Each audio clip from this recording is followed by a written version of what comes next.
Welcome to the fabulous Las Vegas Rotary Club. Our club continues to make a difference by teaching youth to succeed through literacy, education, and life skills development. My name is Michael Gordon, and I'm proud to serve as the 95th president of the greatest Rotary Club in the world.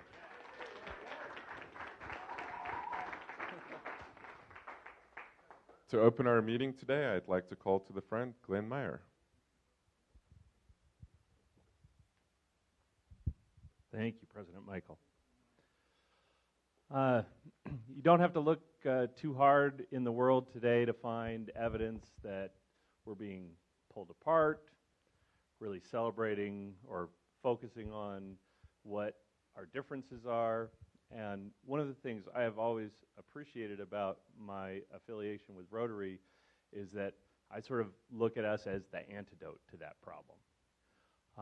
And when I was looking for an invocation today, I went through a set of Rotary invocations that somebody had sent me a long time ago and found something that I think really exemplifies that antidote spirit. It is good to recognize how different we are. Our talents, our dreams, our backgrounds, our occupations. And it is good to know that when each of us was created, the mold was broken. No one is exactly like anyone else. Even our thumbprint and our voice track tell us how unique we are. Yet we are grateful that we can take these differences and mobilize them for the good of Rotary and for the good of our community and for the good of the world. In our differences, we can think the same thoughts and move together toward a common goal.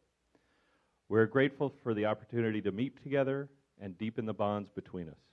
We are grateful for our individuality, and we are also grateful for our common bond through Rotary. Amen. Thank you, Glenn. And then our song leader today is Arleen Sirois.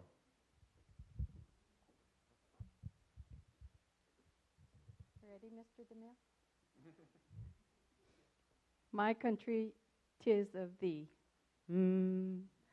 My country, 'tis of thee, sweet land of liberty, of thee I sing. Land where my fathers died, land of the pilgrim's pride, from every mountainside, let freedom ring. Let's do the Pledge of Allegiance. I pledge allegiance to the flag of the United States of America and to the republic for which it stands, one nation, under God, indivisible, with liberty and justice for all. Thank you. You may be seated. Our Sergeant at Arms today is past President Mary Ann Avnet. Mary Ann, are you ready to jump into service? I'm ready. Thank you. If you could take the microphone over to Mr. Bob Warner to see if we have any international visiting. Mary from Calgary didn't show up, so I'm without any internationals today. Okay. That was easy. Let's move on to visiting Rotarians. Are there any visiting Rotarians? Going once, Bueller? Okay, seeing none, let's move on to guests of Rotarians. Thank you, President Michael. Would you please stand up, Tom? This is Tom Wolfinger. He has moved from the East Coast to the West Coast. He runs a staffing agency here in Las Vegas. I met him through the internet, and he is interested in becoming a Rotary member of this, perhaps of this club, so he's shopping around right now. He's a past Rotarian, a small club, and actually was nominated to be the president of that club, but left and came west for business opportunities. This is Tom Wolfinger. Hi, Tom. Thanks, Tom. I think your search is over for your next club to join. Hi, fellow Rotarians. I am going to introduce Francesca Gilbert's guests. Oh, hello, or you can. Hi, I'm very late Francesca Gilbert. This is my guest, Jackie Wayne. He is with HMS Home Warranty. So it is a new home warranty company to our city, And really, more importantly, Jackie heard me talking about Rotary and said, "Can I come?" And I said, "Yes." So here he is. So thank you guys so much. Thank you. Any other guests over here?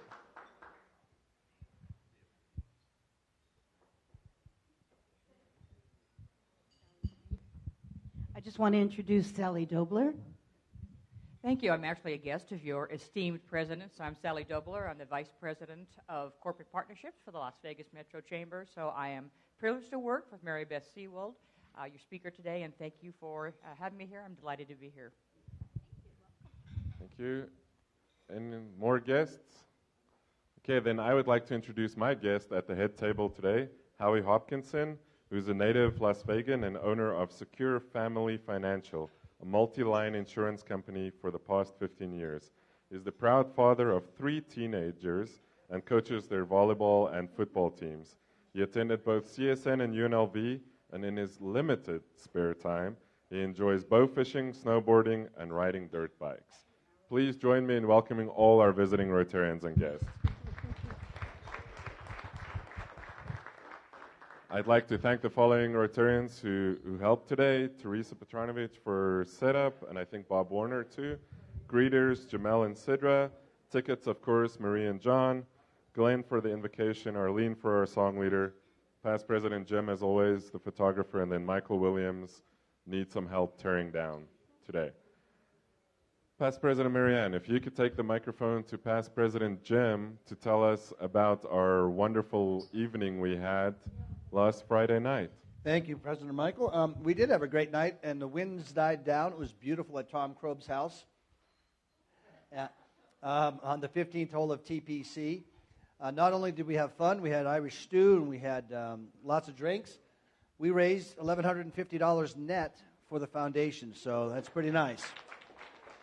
I have 20 cigars that are for the troops that President Michael usually makes a way to get those to someone that can send those off to us. Do you not, Mr. President? Yes, correct. Okay, so they're up there on the table. So thank you, everyone. We'll do another one in a couple months. I want to thank everybody who donated prizes. Bob Barnard donated a bunch, and then, everybody in here. I can't remember everybody off the top of my head. The Whisenhunts gave us a bunch of nice things. All of you that donated. Jim Tucker gave us some great cigars. I'm trying to remember everybody off the top of my head. If you did, thank you very much. It makes it all that much more of a success. Appreciate it. Can you just say again how much did we raise by having fun? $1,150 net. So that's after we bought some other prizes and everything. And so just amazing. We're now just under $15,000 that we've raised. Having a good time smoking a cigar in the backyards. Great job. Thanks, Jim. Great job. And then Jackie Thornhill, are you here? Then perhaps Karen Whisenhunt can talk to us about our open world Russian delegation that we hosted on Friday. Sure. I have a couple other announcements. May as well do them all at the same time. Open world, as you know, we kind of got thrown into that last minute, 2 weeks prior to a delegation coming. We were thrown into it. They were hosted by Lake Havasu, so we had them on the day they arrived and the day they returned home, and they were from Russia. Lovely, lovely group of young entrepreneurs. And so last Friday, there was a bunch of ladies, and Kurt and his lovely bride-to-be, Becca, did presentations at Michael's office and pulled together in a really quick, short order a vocational day, and then afterwards they did a lot of your typical sightseeing, shopping, went to the roller coaster, went to the Cigar Fellowship, so it was a wonderful activity for us. Very full day last Friday, and thank you for the club for jumping in and helping out with that. And while I have the mic, I'll just get my other 2 announcements over. April 13th, we have a delegation from India that's coming here on a cultural exchange. The dinner will be at Tom Krob's place. There's no charge for the members to attend. We welcome you all to attend the dinner. No charge to attend, but please bring a side dish. It's a potluck. And come and join our India delegation and welcome them Las Vegas style. And the last but not least is save the date for May 6th. It's a Sunday, and we have our first Tiberti putting tournament. family friendly, and it'll be at Angel Park, and we are encouraging everybody and their families to come out and golf, and we'll have a small little barbecue afterwards. So save the date. Thank you. Thanks for. She really allowed 3 announcements at the same time? Well, she jumped ahead. I mean, that was just one. Larry Rouse, are you here? Then maybe Paul Kruger. Do you want to make an announcement about the Tiberti Fellowship?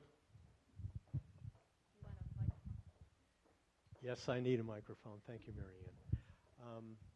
Just that everything is coming along, and on the end of this month, on the 29th, Paul and I will also, 2 Pauls, will be talking about the Tiberti Scholarship and also how it was developed and how it came about.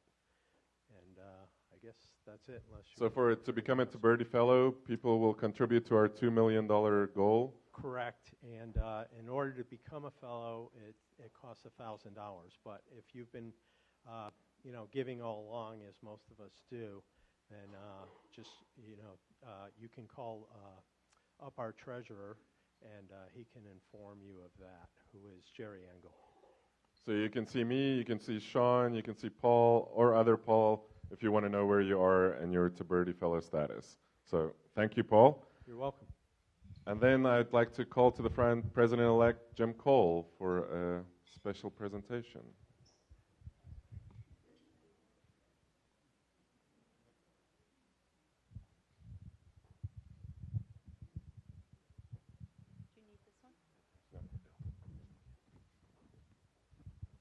President Michael and fellow Rotarians, please come on forward. It's my pleasure to have with me Alvita Lane and Stephanie Bunton. Stephanie is one of my partners. She's also a fabulous intellectual property attorney, and she's on the board of Opera Las Vegas together with Ms. Lane. And today it is my pleasure to award from the Las Vegas Rotary Foundation and from Howard & Howard a check to Opera Las Vegas in the amount of $5,000. Thank you so very much. As secretary on the board, I'm here on behalf of Opera Las Vegas to gratefully accept this check and to thank you from the bottom of our hearts for your generous donation. This check is going to go far because it's going to help us to do our program for school, opera in the schools, to present opera to the students so that they'll become familiar with it. It will also go to help our local singers to further their education, and it's going to go to help us in our program to present fully staged professional opera here in the Las Vegas Valley. So it's a threefold wonderful gift for us, and we greatly thank you so very, very much. Thank you. Thank you. Now we actually have time for a 5-minute lunch and fellowship. Please enjoy.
Hello and welcome back. I am going to call to the front past President Jim Tucker to tell us about past President Jim Jones's service that we attended this weekend. Hi guys, the service was well done for past President Jim Jones, and it was a wonderful service. He had a lot of friends and family there and a number of Rotarians. And they asked that we donate to the LDS Church, but I'd prefer to give my check to the Las Vegas Rotary Foundation. So thank you. In his memory. Thank you. Thank you, past President Jim. And that will go to our $2 million total that we're striving towards. Past President Mary Ann, if you could take the microphone to Colonel Ted McAdam here. Tell us about an exciting opportunity.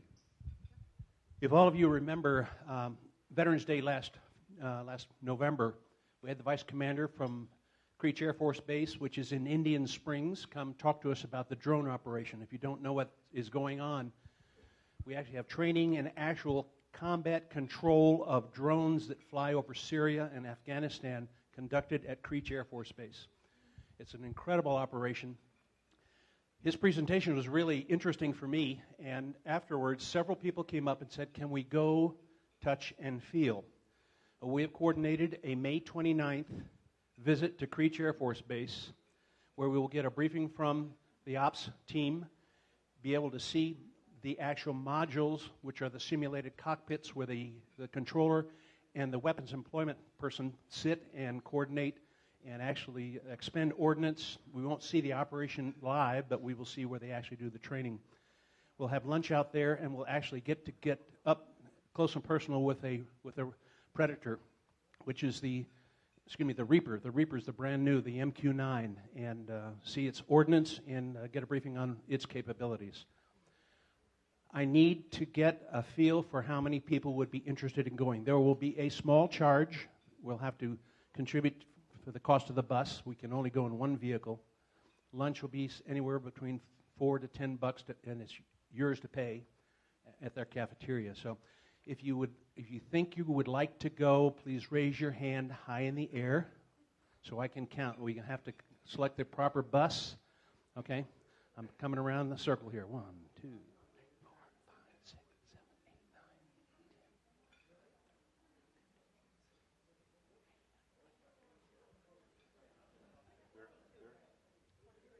9, 10. Okay. 23. Okay, we're in the 20s. That's good. Minimum is 25 people. Max is 40. So I will start arranging for a bus. We'll have more details. For your information, I will need, when we start signing up, I'll need your full name, your social security number, and your date of birth. And you say, why do you need that, Ted? Because you cannot get on base unless a background check has been done, and they will run your name through a series of computers to see if you are a communist or not. Okay? Thank you very much. I'll have more information in the weeks to come. Yes. You realize we just had a Russian delegation here last week, right? So, okay, if you can take the microphone to President-elect Jim Cole to talk about our annual car show. President Michael and fellow Rotarians, again, first I'd like to dispel the rumors that President Michael has a new humidor for his cigars. That we've investigated that. It's not true. But with respect to the car show, April 15th at Celebrity Cars, Ryan Hamilton has generously donated his facilities for our use. Morgan Stanley and Craig Miller have generously agreed to be the featured sponsor of the show, and there are still some sponsorship availability for those who would like to do that. And we are also going to, in the next few weeks, be circulating a sign-up sheet for volunteers to help us with the show itself. If you have any questions, please feel free to call or email me. Again, April 15th, and we're looking forward to seeing everybody at the show. Oh, and on the way out, please do grab some of our cards and pass those out to anybody you think would be interested in attending the show. Now, we also have an assignment today for everybody here who has a smartphone and is on Facebook. I'd ask you to pull it out at this moment.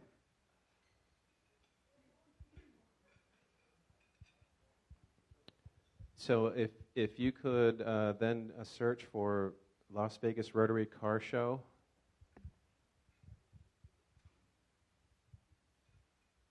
It should pull up the announcement that Francesca has put up there for us.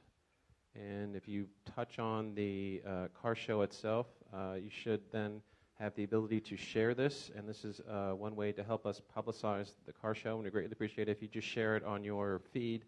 It'll then be seen by more people than would normally see it. So this is a very easy way for us to help promote the show. If you can remember to do it every day, that'd be great. We'll certainly be asking you on a weekly basis to share the show so that people can find out about it and come attend and have a great time. Thank you. Thank you. Thank you, President-elect Jim. Now, if you could take the microphone to Rampur. I'm going to call on you. Past District Governor Rampur, got to pay attention. Do you want to tell us about our 95th birthday party and our guest of honor that day? Oh, okay. Guest of honor is John Matthews. He is the Rotary International Director for 2018-2019. He has graciously agreed to come and spend some time with us for the 95th anniversary. He will be the main guest, and so hopefully a lot of our club members come and enjoy the 95th anniversary of our club. It is very unique. He's a great guy, very humble, very nice, friendly, but at the same time, very powerful. Thank you. Thank you. So just to reiterate, the Green Book is going around. Today is the day, the final day to sign up for the 95th birthday party. So you have to do it today or let Sean know. And then, as PDG Rampur said, John Matthews from RI headquarters is going to be here. And if you would like a photo with a big wig of Rotary, show up that night. Next up, if you could take the microphone to Kirk Holmes to talk to us about our Indian delegation and opportunities of service. So, Karen Whisenhunt mentioned that we're going to have a delegation come in and we're going to be eating at Tom Krob's house. Well, we want to show them a good time in Vegas. So we were looking for some volunteers that will take the individuals that are part of the delegation down to downtown or the Strip, buy them a beer, hang out for a little bit, and then go home. Who's interested in like doing a pub crawl with some people from out of town? Cool. Well, just talk to me after the meeting and we'll get it all squared away. So you're looking for less seasoned members, right? Or for a Friday night, or open to anybody? Open to anybody. And then you're still on the microphone.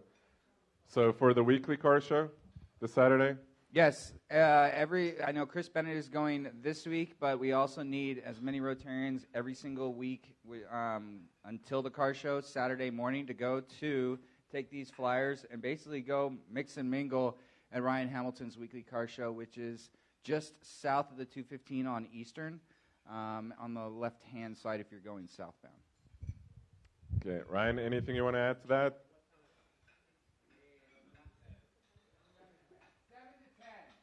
7 to 10 a.m. this Saturday morning. Then if you could take the microphone to past President Randy Donald. Since this is Chamber Day, networking, what are you doing at your house? Speaking of networking, we're going to have a little networking event at our house a week from today. We're going to be meeting at 6:30. It's open to everyone. It's going to give everyone an opportunity to talk to each other about what they do in their professional lives. And I think it'll be a great opportunity for us to learn more about each other. And as we all know, we love to do business with Rotarians because we are kind of bound by that 4-way test. So it's a great opportunity to learn about that. We're asking everybody to bring a little appetizer, maybe something to drink, and 6:30 next Thursday at our house. So looking forward to having a great group there. Thank you. And sign-up sheet in the Green Book? Sign-up sheet is separate. It's on a separate clipboard, I believe, going around. So, okay. And it's limited? It is limited. I said, we about 25 because I want to be able to have a group that can talk. But if you, I'm sure we can absorb a few more people. If we get a few over, we're going to bring out some more extra chairs or leaning posts. But we'll accommodate more people if we get people to come. Thank you. Thanks for organizing that. Then if you could take the microphone to David Squire, tell us what we're doing on Saturday morning. This Saturday morning, the 24th, at 8 a.m., we're going to meet at Red Rock for a 3-mile stretch, picturesque stretch of highway cleanup right across from Bonnie Springs. So it's going to be nice weather. I think the rain and wind will pass through, and it'll be beautiful. And then immediately afterwards, we're going to meet at Jerry Senes's house for cocktails. We have go-go dancers. We have a live band. We have a petting zoo, salsa lessons, and Ryan has donated a vintage Ferrari to raffle off. So we'll see you there. So just to recap, it started with croissants, and then it went to omelets, and then it became Bloody Marys, and now it's petting zoos and Ferraris. Great job, David, in organizing. Is it the truth? In organizing these events. So we do, as you guys know, are trying to get to our $2 million for our local foundation, and we have some time just to raise quickly a couple of bucks for our foundation. So if you could take the microphone to President-elect Jim Cole. It's gonna cost you money.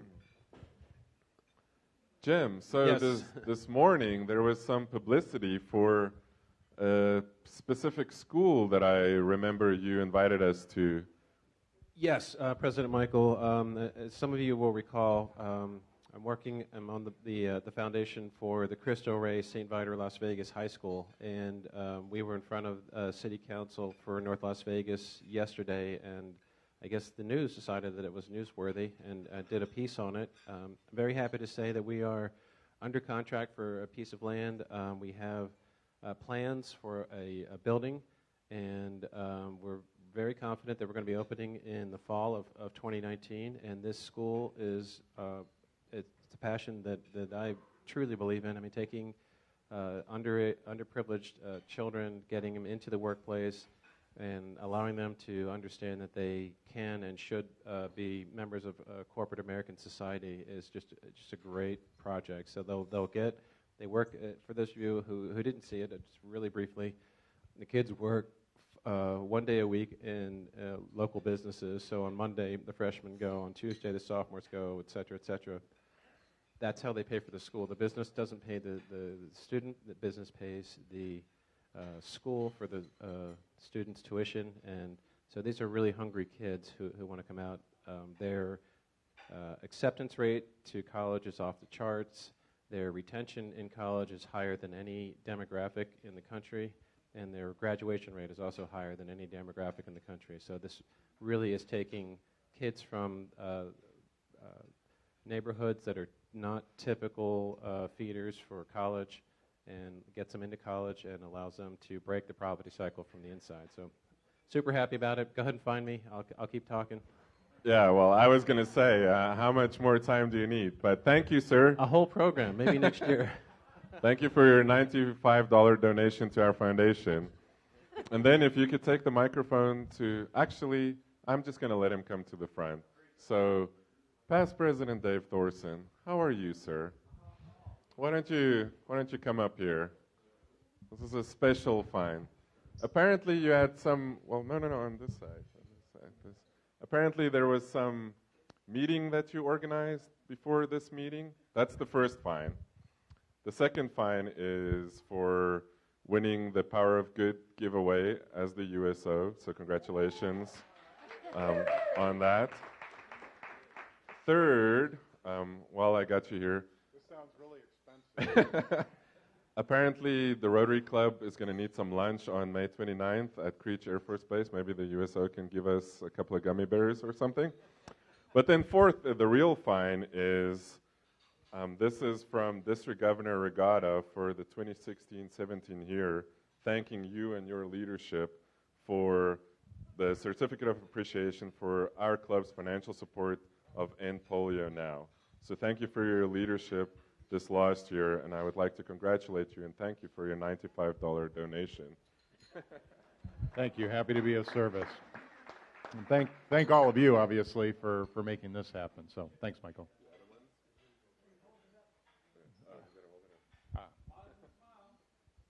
I lost track. There were too many. Oh, sorry.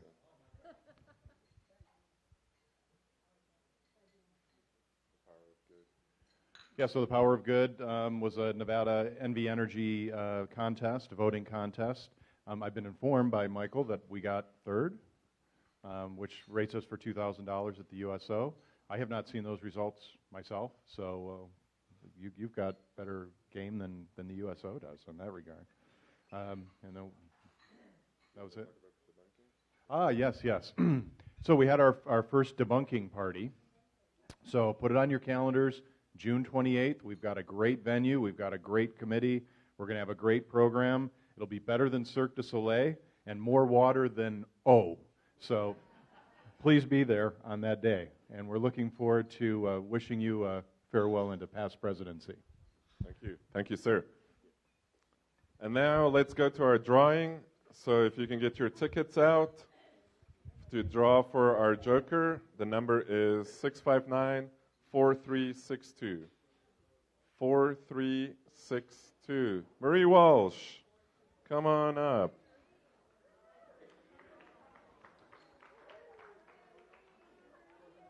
Well, you're not selling the tickets, right?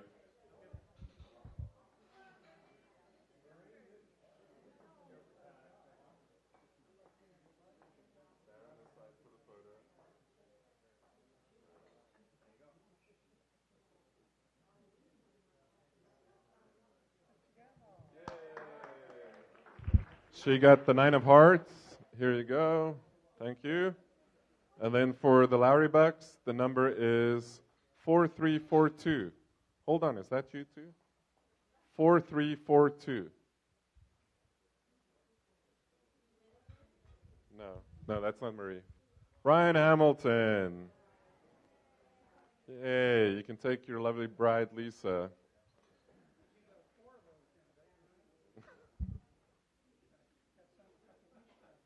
Thanks. And now I'd like to introduce Sidra Kane, who is going to introduce our speaker.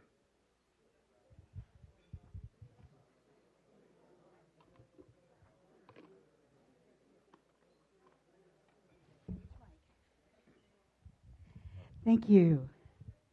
It is such a pleasure for me and an honor for me to be able to introduce Mary Beth Seawald. And you can see from the bio on the front page of the wheel that she is a dynamic woman. And she is certainly well-placed in her new position as the CEO of the Las Vegas Metro Chamber.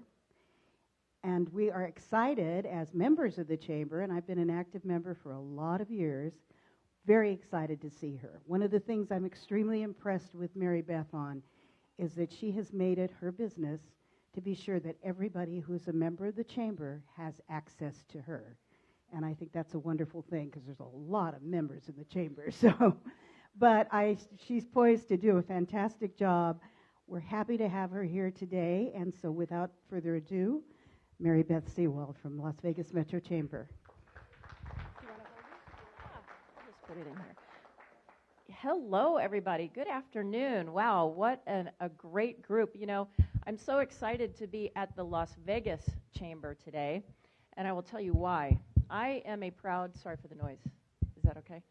I am a proud previous member of the Reno Rotary, and they also boasted being the largest and oldest Rotary in Reno, Rotary Club. But I'm thrilled to be in Las Vegas today because as a red badge in Reno, they always made me sing.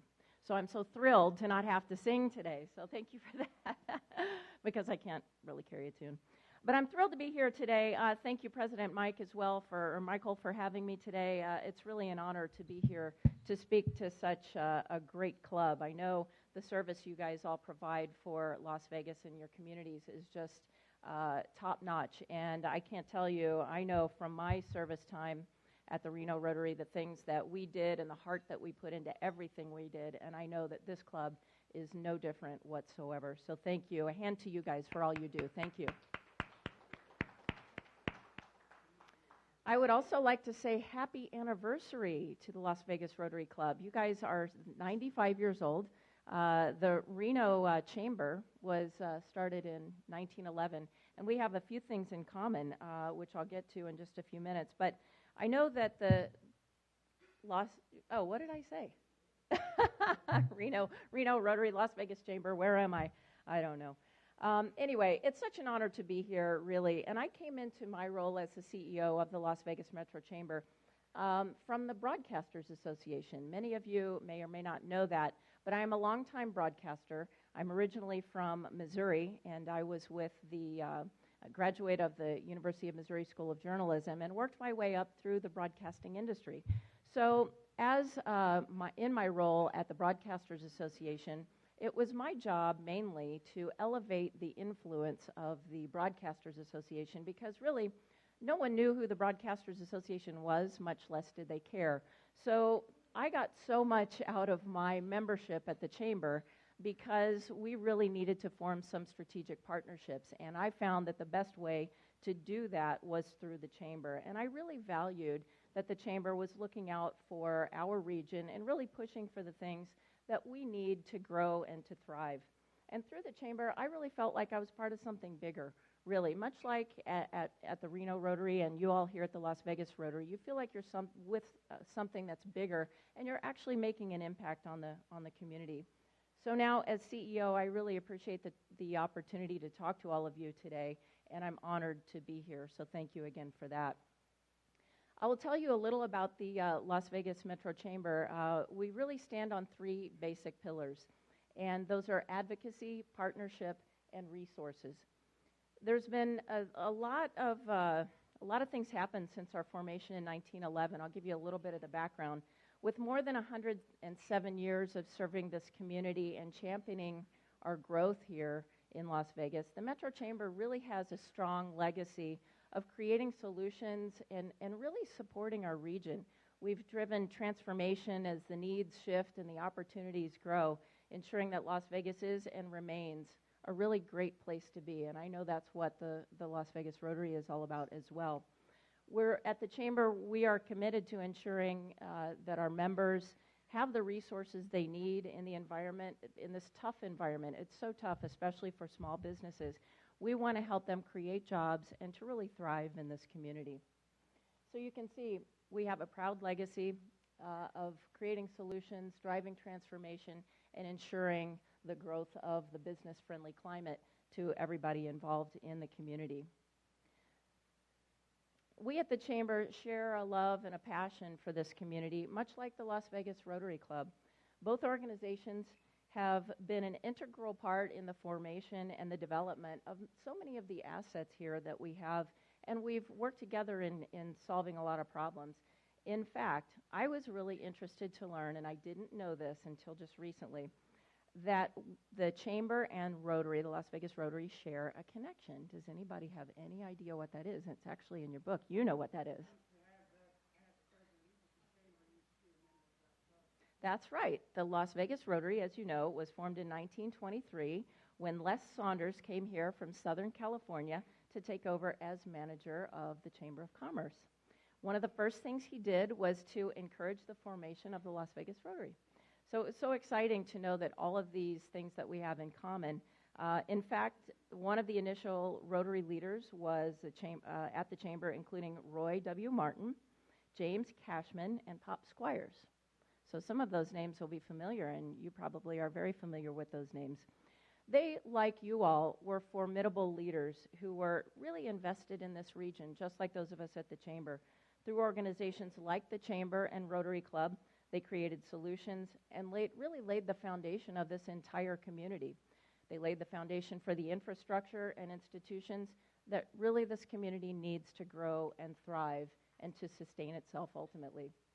Their tenacity resulted in roads being built in the community to the north as well as to California. And we are involved in an initiative, I-11, right now that I'll tell you a little more about in a few minutes. They were instrumental in lobbying to build Boulder Dam to create jobs and to grow the economy. Also, one little known fact, lifting the ban on gaming and relaxing the marriage and divorce laws to attract visitors. Who would think the divorce laws to attract visitors? Okay, and marriage laws. Establishing the Livewire Fund to promote Las Vegas as a tourism destination. The formation of the Las Vegas Valley Water District, that's one thing I didn't realize. And then the creation of the LVCVA, which most of you probably know, the United Way of Southern Nevada, and funding of the very first building at UNLV, and we are so proud of that. We've really seen how these early investments in the community have really grown and developed over the years, and we are now the foundation of the modern-day Las Vegas. Their can-do spirit is really still alive, and that's evident here at the Rotary Club as well, and it continues to transform this metropolitan region. The Chamber also is, we continue to focus on a lot of really big initiatives that you may or may not be aware of. In the past few years, the Chamber was an integral part of the designation by Congress for I-11, Interstate 11, which I just mentioned a minute ago, between Las Vegas and Phoenix. This is an integral part of our infrastructure, and it will be integral for the entire Intermountain West, because eventually this infrastructure will go from Canada to Mexico. So not only will it be important for Las Vegas and Phoenix, but for the entire Intermountain West. The Chamber successfully also pushed for the designation of Tule Springs as a national monument, and the Chamber testified before Congress on this project, making the case of the value of this project to ecotourism and economic development. So the Chamber has really played such an integral role in so many of the things that have been so important to our economy here.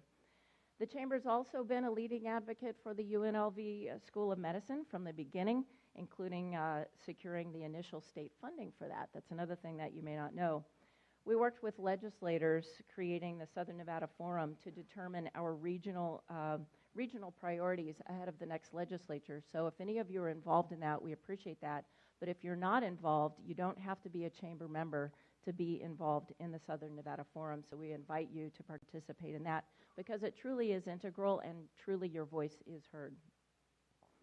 We annually also lead a delegation of folks to go to Washington, D.C. with us. This is such a wonderful trip, so I encourage you to go. This year will be in the fall, so if you are interested in participating with our group that goes to Washington, D.C., that is a trip that you will never forget, I promise. Also, we like to look at the priorities that the Chamber has in terms of the coming months and the coming years. Priority number one is and has always been helping our small businesses grow and thrive. And really, we look out for those small businesses because we know how hard it is to build a small business and then to grow that business, especially in the tough economic times that we've had recently. The majority of our small businesses, of the members at the Chamber, are small businesses, and while the economy is thriving, we know that small enterprises are absolutely constantly in need of resources to help them stay on course. This year, we are introducing several new resources to help those members. The Small Business Task Force is one. If you were at the installation luncheon when Chairman Mike Bolanini made his address, he spoke eloquently about a small business task force, and that's a committee of small business owners who will really help us explore and implement new resources that are going to be timely for those small businesses. So we're very excited about the Small Business Task Force. In May, we're going to introduce a new pop-up business showcase. This is also very exciting and will help our small businesses. It's a small business trade show that will allow small businesses to really get the visibility that they need to grow their potential customers. So we're really excited about those two things as well. Priority number two, you probably guessed it, it's the 2019 legislature. If any of you were at the legislature during the last session, you know that it can be a challenge. I spent a lot of time there on behalf of the Broadcasters Association. And the next legislature is only about 10 months away, and the Chamber is already gearing up for that right now. We're also convening the Southern Nevada Forum to determine our regional priorities. And again, any resident can participate. You don't have to be a member of the Chamber, although we would personally love for you to be a member of the Chamber. You don't have to be to participate in the Southern Nevada Forum. Through that Southern Nevada Forum, you may be interested to know that we've done some pretty important things. We secured fuel revenue indexing to fund many of our infrastructure needs in Southern Nevada. We also gained state funding for the UNLV School of Medicine. There are just so many things that you can accomplish, and your voice will be heard through the Southern Nevada Forum. Also, the Chamber's Government Affairs Committee is focused on the upcoming election, of course. That's huge for us. We play an integral role in endorsing candidates. The committee will make several endorsements of the candidates coming in the next several months. And we want to make sure that people serving in those roles really understand the needs of employers, small businesses, medium and large businesses here in Las Vegas and in the entire state. So we really anticipate some pretty important topics at the legislature this next year. Last session, we were very instrumental in thwarting a lot of things that would have been very negative for the business culture and economy. Funding for K through 12 is going to be one of our initiatives. Higher education is another one. There will likely be several initiatives that could harm our business climate once again. So the Las Vegas Metro Chamber is going to be there as a strong voice advocating on behalf of our businesses in Las Vegas and the state of Nevada. Another issue that might come up is minimum wage and then also mandating sick leave. So those of you who are in business know how difficult and challenging these initiatives can be. The Chamber also, we're going to have a full-time lobbying group there in Carson City, which we do every single session. But we're there really to make sure that everybody's voice is heard and that your decisions and the things that affect your businesses are heard in Carson City. A third priority of the Las Vegas Metro Chamber is really to elevate our visibility and so that people really understand the value proposition and the things that the Chamber brings to business in Las Vegas. So we're going to be doing several initiatives, many high-level partnerships with our media members. We're going to be utilizing our social media and all of the platforms so that we can really inform folks on what the things are at the Chamber that we really provide to our local businesses. We're focused on maximizing our communications channels with our media. I come from the media, so that will be something that we've already started to maximize those and leverage those partnerships as well. One of our major initiatives that you will see in the coming weeks is a show called Like Nobody's Business, and we will be looking for content and sponsors and things like that. So if you are interested in participating in that show in any way, please feel free to call me. And on that note, I know that when I say call me, I want to make sure that you have my contact information. So if I'm not able to give out my card to every single person, if you want to take down my cell phone number, please feel free to do that. I'll give it out now and later if you want as well. But my cell phone number for either this show or any questions or anything that you have related to the Las Vegas Metro Chamber or businesses in Southern Nevada, please call my cell phone at 702-575-8020. 575-8020. As Sidra said, I'd like to make myself as available as possible, so please don't hesitate to call any of us at the Chamber. So back to the show, Like Nobody's Business. That's a new 30-minute show that we're going to air on Cox Media's Your View Las Vegas, Channel 96. So that's where you'll be able to see it. We're also working on being on a channel on one of the commercial stations as well. So that information will be TBA, but we'll be sure to let you know. And, of course, we'll be all over social media. So we're really working to elevate the exposure and the knowledge about the Chamber in Las Vegas. We'll be showcasing the Chamber and all that we're doing in the community. So if you're thinking about topics that we need to address at the Chamber, things that are important to Las Vegas or the whole state of Nevada, please do let us know. And our first show will come out sometime in April. Priority number 4 at the Las Vegas Metro Chamber is making our members' voices heard in Washington, D.C. The Chamber, of course, continues to be engaged on the federal level. In fact, we have a full-time lobbying team in Washington, D.C. that represents all of our voices and all of your needs as business owners in the community. Top of our list of federal priorities, of course, I mentioned this before, we've been working on obtaining funding for I-11. I was able to go to Phoenix a couple of weeks ago, and it was really great to see all of the people who were participating in the I-11 initiative, especially the ones who came from Las Vegas.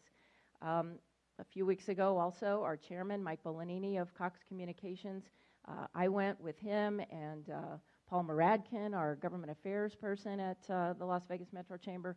We talked with the White House and the Department of Labor about I-11 funding as a national priority. So really we've been working so hard on these issues because we believe, and there's no question, how much they really affect the economy here in Southern Nevada and the entire state, and for that matter, the Intermountain West. The Chamber also will continue to pursue federal policies to support our core tourism industry, secure more federal dollars for our state, and to protect access to, of course, the Colorado River. And, of course, we will continue to adamantly oppose any deposit of nuclear waste at Yucca Mountain. So those are some of the initiatives that we have going at the Chamber. This fall, we're also going to take more than, I mentioned this already, we're also going to take more than 100 businesses and community leaders to Washington, D.C. Right now, the dates are tentatively in October. So if you're interested in that, do let me know, because we would love to have you go to Washington, D.C. with us to make your voice louder and better heard. This trip really is an opportunity to build relationships and to meet with our legislators, and it really is to showcase our city and our whole state. So we invite you to join this trip, and I promise that it'll be a truly unforgettable experience. I know it was for me when I went as a President's Club member. Another priority of ours at the Las Vegas Metro Chamber is to develop strong community leaders. We need that next generation of leaders to really step up and pick up where we leave off.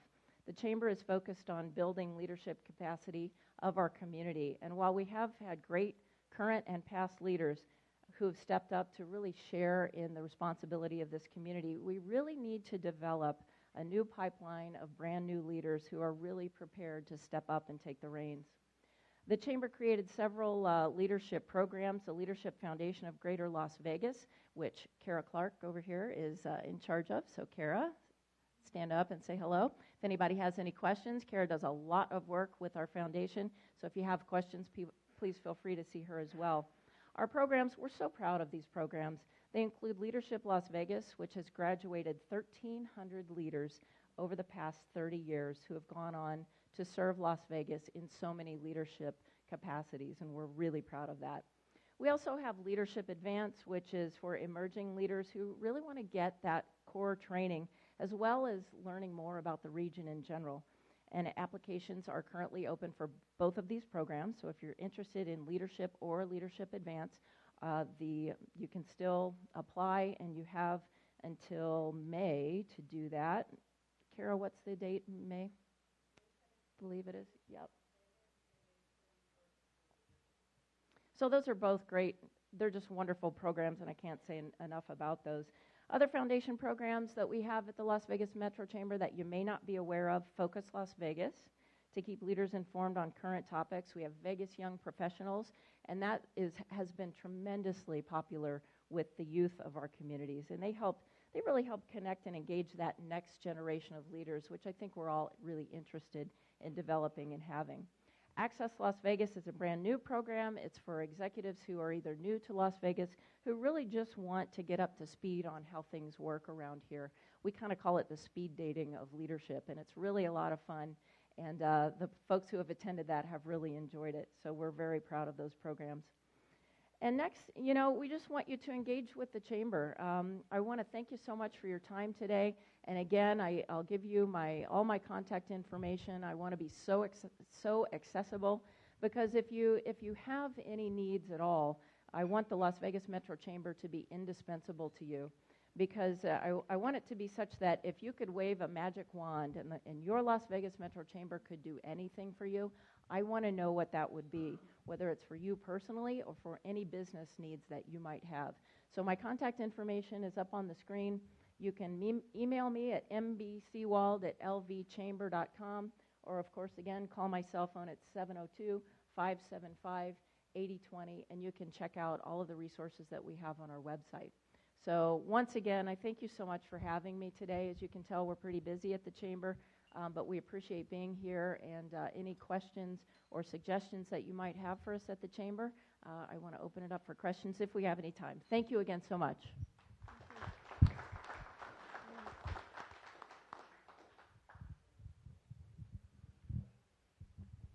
Thank you for that. A question regarding the visibility program. Looking at it, it seemed to be focused on local visibility as opposed to perhaps in California trying to attract new businesses down here. Could you comment on what you might be doing for external visibility? And a related question to that, to what extent has the Chamber studied, or are you aware of other studies that have looked at what is attractive to bringing businesses into Las Vegas, as well as some of the barriers or things that are inhibiting companies from locating here? Yeah, definitely. To answer your first question about any exposure that the Chamber might be able to get in places like California or even beyond, I'm fortunate to have built a lot of good friendships in my previous life as a broadcaster. At the Broadcasters Association, I have a lot of counterparts, one of each across the entire country. And in California, I've already reached out to my counterpart there at the Broadcasters Association in California, and they are prepared to run some of the messages on television that we're going to run here in Las Vegas as well. So I think as we move forward, I'm going to start regionally, locally here in Las Vegas, and then regionally in California and the West. But then eventually I would love to be able to move to a more global approach for Las Vegas, because I have so much pride in Las Vegas and in the Las Vegas Metro Chamber that I think our chamber, of any chamber across the entire United States, potentially could be a global chamber or a world chamber. So I see us having the ability to attract businesses in Israel or Greece. I mean, we have so many conventions that come to the LVCVA here and to our convention space, that why wouldn't they want to be a member of the Las Vegas Metro Chamber of Commerce and really participate in the growth of our local economy? So does that answer your question? And the first part of your question. In terms of the second part, in terms of attracting businesses from other places, I know that the LVGEA is really instrumental in that. And I've already met with Jonas at the LVGEA to see how the Chamber can partner with organizations like the one where President Michael works, so that we can work together and attract more businesses to Las Vegas and Southern Nevada. Any more questions? Yes? Hi, thanks for being here. I'm just curious how you go about determining which legislation you'll support and which you don't. Is that a membership vote situation, or is there some secret dark chamber where those decisions are made? There's a secret underground chamber. No, that's a great question. Thank you for asking. The chamber really goes about determining these issues. We have a government affairs committee chaired by Hugh Anderson at Hightower, and then it's a very robust committee, and they look at the issues of the day, the key issues that really affect businesses. And then we also do outreach to our members, and we get feedback from them as well. And then we also interview candidates, and they talk to us about the issues. And so really those key issues and the direction that the chamber wants to go in support. And it all comes down to how we serve our members. What's best? We listen to what our members say, and they tell us, if this bill passes, this would be detrimental to our business and my bottom line, and here's why. So we really listen to our members, and from there, it goes to the government affairs committee, and they're the ones really who lead the way and lead the charge on what we support and what we don't. No secrets. Yeah. My question has to do with a follow-up. Actually, the first question has to do with, my understanding is the biggest detriment to business moving here is education. K through 12 education and the lack thereof. So I'm wondering how robust your organization is in advocating at the legislature and even in Washington, for that matter, for improved education in Clark County. Absolutely. That's a great question, and that's one of our primary, one of the things that we primarily focus on is K through 12 and higher education as well. We've been very robust in lobbying on behalf of K through 12. Our most recent Eggs and Issues that we had at the Las Vegas Metro Chamber was regarding K through 12 and talent pipeline development for workforce. So we've had a very strong voice in Carson City and in Washington, D.C. with our lobbying groups there, and that's something that we intend to continue being a strong voice, because we know how important that is to attracting businesses here to Las Vegas, and then further to developing that pipeline so that our businesses here have qualified individuals to participate in that workforce. It's huge. Lamar stole my question, but I have a follow-up question on that. If you look at the education here, particularly in the southern Nevada area, it looks like we are in the bottom 5 or bottom 10, whatever it is. Has there been effort to analyze why it is so, or what efforts are being considered to see higher or elevating it to higher level? That's my first question. Okay, if I understood, I want to make sure I understand your question. You were saying why does Nevada or Las Vegas rank lower in those polls and in those results than maybe other schools? I think, a lot of people have said it's a couple of different factors, but some folks say that there's not enough funding for our schools. The Las Vegas Metro Chamber has advocated on behalf of funding for our schools, and I think, our ability to attract those high-quality teachers might be another thing. I know firsthand we have a lot of wonderful teachers here in Las Vegas, but those are some factors that have been attributed to exactly your point, and that's something that we're working on improving as well. Well, it requires a lot more effort in that direction to really understand why and what can be done. Unless we analyze it fully, I'm afraid that we may stay in the same level. The other question is about I-11. So I congratulate you and others who are able to get I-11 sanctioned. But is there any effort to have I-11 extended to, let's say, Reno? Because the road from Las Vegas to Reno is really very sad.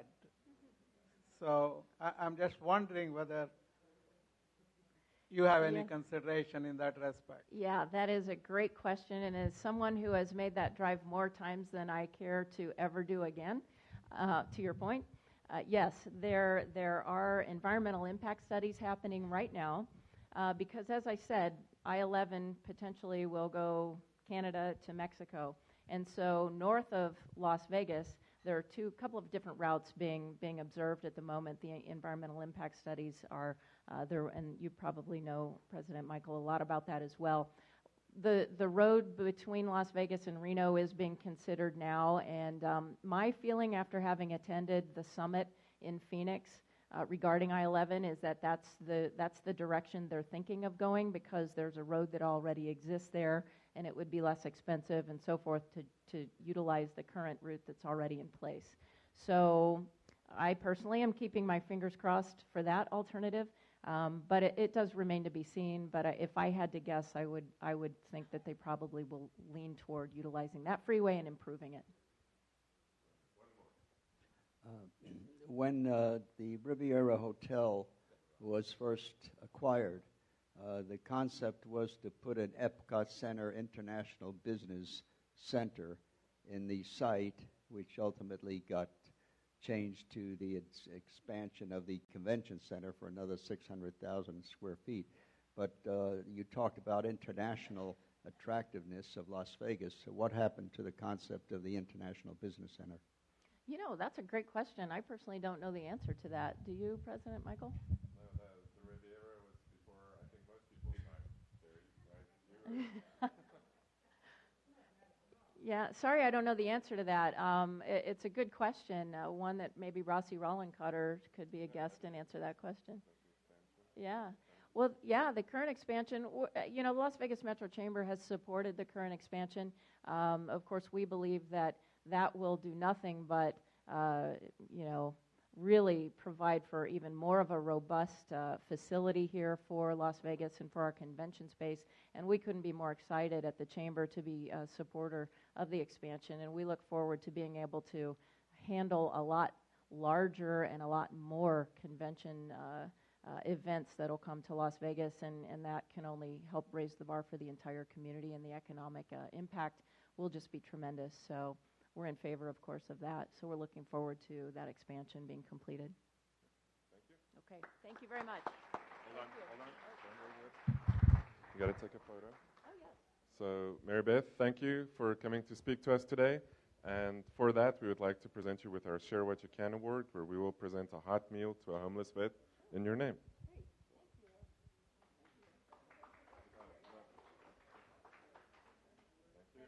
Thanks. And like I say, Rotary is like tennis, but I don't have my tennis racket, so the one who serves best usually wins. Now go forth and make a difference.